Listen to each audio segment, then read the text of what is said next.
Atisa Manalo at Winwin Marquez, pang last two standing ang drama dito sa Miss Universe Philippines 2025 Puksaan Edition. Hello Karawalas, mabuhay! This is Gay Salartega and welcome back to my YouTube channel.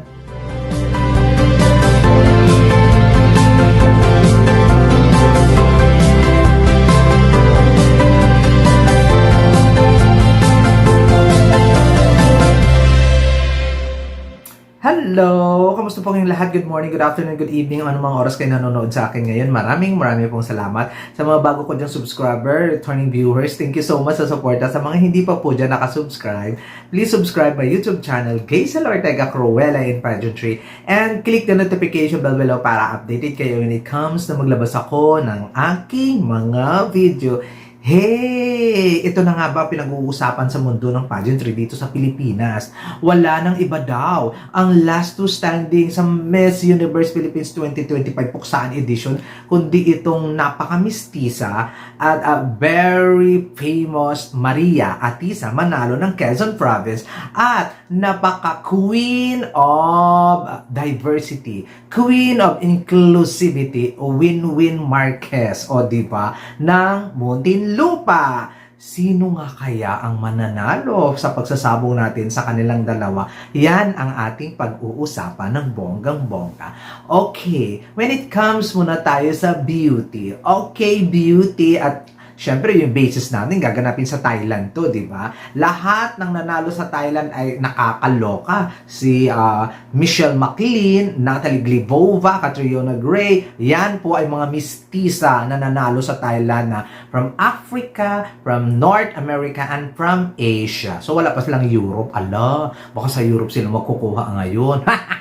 Charot lang. Then, syempre, kung kung lahat ng nananalo sa Thailand ay mga mistisa, talagang pwede itong Atisa, o diba? Atisa Manalo, sino pa ba? O diba? Wala nang kontra dyan when it comes sa all aspect, beauty, body, eksena, pasarela, kayang-kaya makipagligwakan ni Atisa. At bukod pa doon, talagang famous talaga ang Lola Atisa ninyo when it comes sa beauty lang man, di ba? So, si Winwin Marquez ba, hindi pang Thailand, hindi rin natin alam kasi hindi naman natin alam kung anong problema at kung anong hinahanap ngayon ni Kun-an at saka ni Papa Rocha. Papa Rocha, nakikipapa. So, hindi natin alam, malay mo, super inclusive pala yung hahanapin nila at very oriental beauty, ay wala na tayong ibang pwedeng piliin. Yung Winwin Marquez kasi complete package din yung lola mo. Kumbaga, lahat ng inclusive. Kaya nga sinasabi ko sa inyo na si Winwin po ang queen of inclusive, ay syempre, nanay na siya, may anak na siya, may Diyosawan na siya, mailiit pa siya, oriental beauty pa siya, lahat na lang ng pwedeng matanda pa siya, o lahat ng inclusive na ipinasok ng Miss Universe organization ay naka-win-win na. So, tapos nandoon pa rin na kabugera siya, lamonera siya, kaya niyang limigwakin si Atisa when it comes sa Q&A or sa anything na eksena. Kasi yung Winwin Marquez talagang hindi nag-hold back when it comes sa performance level. So, ngayon, maraming naghahanas, maraming nag-aaway, maraming mga kampo ni Winwin, kampo ni Atisa, binabash si Atisa, kampo ni Atisa, binibas si Winwin, o diba, basan silang lahat. Hindi. Kumbaga, parang hindi siya healthy, di ba? Dapat kung kampo ka ni Atisa, mag-behave ka na lang, mag-team Atisa ka na lang, at kung kampo naman Winwin, mag-behave ka na, mabuti naman sana kung mga walang nakikitang false sa'yo, di ba? Ganon din kay Team Atisa kung walang nakikitang false. Samantalang yung dalawa close. Nakakaloka. Yung nag-aaway yung Team Atisa at saka Team Winwin, tapos yung dalawa close. Nakakaloka. Di ba ninyo yung naisip? Para naman kayong mga syunga. Team Atisa ko, kailangan ng mistisa sa Thailand, kailangan ng bonggang-bong, kailangan beautiful, kailangan manika. Team Winwin ako, kailangan ang mag-represent sa atin ay true Filipina beauty. Nakakaloka. Pag si Winwin Marquez ba, true Filipina beauty? Hey, kamusta naman yung nanay ko? Hindi true Filipina beauty? Charot la. Kamusta naman yung ibang mga contestant dito sa sa Miss Universe Philippines? Hindi true Filipina beauty kasi si Winwin lang ang true Filipina beauty. O comment down below nga kayo. Kakaloka kayo. Pero kay Morena, true Filipina beauty. Kawawa naman, hindi pala Pilipina yung mga dito. Hindi pala Pilipina yung mga mapuputing Pinay.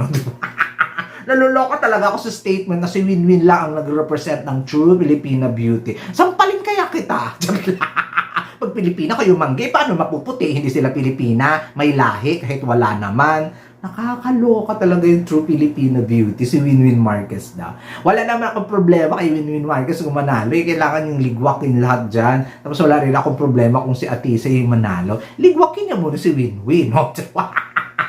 Kung kaya niya yung level of mga performances ni Winwin, kung kaya ni Atisa, i-push, o diba, hindi yung aawayin niyo si Winwin na, may asawa na yan, may anak na yan, hindi ka pwede, inclusive ka lang, hindi ka mananalo sa Thailand, mga ganun-ganun yung mga atake ni Team Atisa. Nakaka-relate ba kayo? Yung mga Team Atisa, nakaka-relate ba kayo ng bonggang-bongga? Ganun talaga, as in bakbakan talaga sila online, kanya-kanyang siraan. Alalahanin nyo, last year din, yung Team Atisa at Team Alexi Brooks, nagbakbakan kayo, di ba? Puro laitan, puro ganyan-ganyan. O anong nangyari? Di ba hindi kayo umabot sa last two standing? Gusto rin ba ninyo yon na hindi kayo aabot sa last two standing yung Team Winwin at Team Atisa? At ang winner pala ay si Katrina. O kaya si Iliana. O, di ba? Kayo nga kayong maghahampasan ng mga balakang dyan ng bonggang-bong.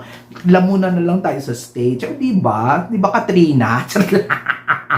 ng bonggang-bonga. Grabe, masaya na may mga ganitong match-up baga. Kumbaga may versus at Team Atisa, Team Winwin. Tapos, pagsabugin. Beauty! Barbie, Oriental, pasarela, kabugera, si Winwin kasi when it comes sa pasarela, ay talagang tornado walk. Tapos yung kay Atisa, ano nga yung walk na Atisa? Kumbaga, may hold back walk.